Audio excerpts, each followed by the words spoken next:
I'm looking today at the book of Acts, the Acts of the Apostles, and I'm going to finish with Acts 28. I'm conscious in my little series that I missed out on Acts 1 and 2, so I'm going to mention those as well. In Acts 1, it starts off with Luke's description, and what he says is, in my former book, Theophilus. So we know that Luke was writing to Theophilus. He was laying out the case for what God was doing.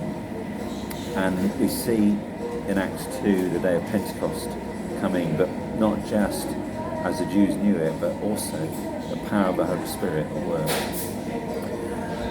And we come to the end of Acts, in the last chapter, Acts 28. And we see this conclusion of the story, and yet it's not a conclusion. We see the power of God at work, but it's not the finish.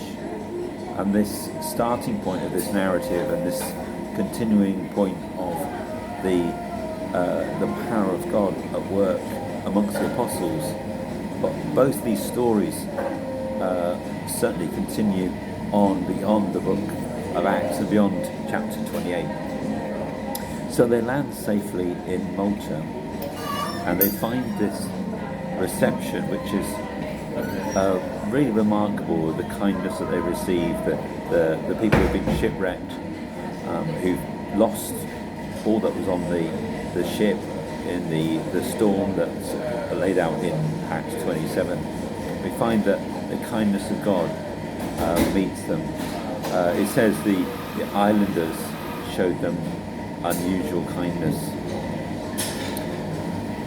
And I just want to pray today that we would experience the unusual kindness of God as we continue in understanding, unpacking, learning God's story that came through the Gospels and the book of Acts, but also continued through the rest of the New Testament, and obviously continues through the history of the whole church through many centuries since then.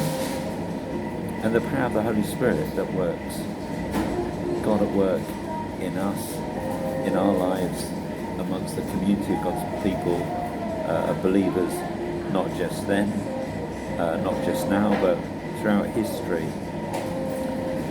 And also the grace, the incredible kindness of God, that wherever we land, and whatever the storms are, and whatever the uncertainties that we face, we know that God's kindness will keep us